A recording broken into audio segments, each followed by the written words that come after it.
स्वामी रामकृष्ण परमहंस भोजन के लिए अत्यधिक आतुर रहते थे। यहाँ तक कि वो कई बार भोजन के लिए ब्रह्मचर्चा को छोड़कर वो भोजन करने चले जाते और फिर वापस आकर फिर ब्रह्मचर्चा करते। नमस्कार दोस्तों, एक कहानी चैनल में आपका स्वागत है और आज की चर्चा में मैं आपको स्वामी रामकृष्ण परमहंस की इस आदत के बारे में बताने जा रहा हूँ जिसमें वो भोजन के लिए अत्यधिक व्याकुल रहते थे। वैसे तो स्वामी रामकृष्ण परमहंस को परमहंस की उपाधि प्राप्त हुई और परमहंस का अर्थ है जिसने अपनी पांचों इंद्रियों पर काबू पा लिया है। परंतु स्वामी रामकृष्ण परमहंस की भोजन के लिए इस व्याकुलता को देखकर उनके शिष्य और उनकी पत्नी दोनों ही परेशान रहते। स्वामी रामकृष्ण परमहंस कई बार भोजन के लिए इतने व्याकुल हो जाते कि वो बीच ब्रह्मचर्चा के बीच में ही उठकर सीधे अपनी किचन में चले जाते और अपनी पत्नी जो शारदा थी उनसे पूछते कि आज भोजन में क्या बना हुआ है, और भोजन करने के बाद वापस बैठ जाते, फिर ब्रह्मचर्चा करते। उनकी इस आदत से उनकी पत्नी शारदा भी परेशान थी और उनके शिष्य भी परेशान थे।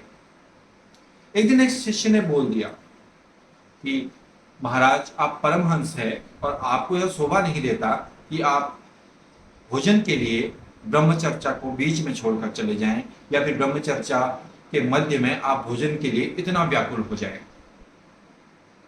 स्वामी रामकृष्ण परमहंस ने अपने शिष्य की बात सुनी और वो हंस दिए। उसके बाद यह दौर काफी समय तक चलता रहा कि स्वामी रामकृष्ण परमहंस ब्रह्मचर्चा के मध्य में ही उठ जाते, भोजन करते या कई बार भोजन करते। तो ये उनकी दिनचर्या थी, ये उनकी आदत थी। कई बार उनकी पत्नी शारदा ने भी उन्हें इस बात को बोला, इस बात के लिए टोका कि ये आप क्यों करते हैं। एक दिन शारदा जो उनकी पत्नी है उन्हें बहुत गुस्सा आया और उन्हें उल्टा सीधा सब बोल दिया और कहा कि आप कैसे परमहंस हैं जो आप भोजन के लिए इतना ज्यादा व्याकुल रहते हैं और आपका भोजन के प्रति इतना ज्यादा लगाव है, कैसे परमहंस हैं आप। उस दिन स्वामी रामकृष्ण परमहंस ने अपनी पत्नी शारदा से कहा कि शारदा, मैं तुम्हें एक बात बताने जा रहा हूं, हो सकता है तुम मेरी बात पर यकीन न करो।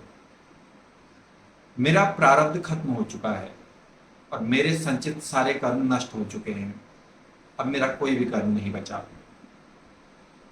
मैं अपनी सारी इंद्रियों पर काबू कर चुका हूं, परंतु एक भोजन की इस इच्छा के डोर से मैं इस दुनिया में रुका हुआ हूं।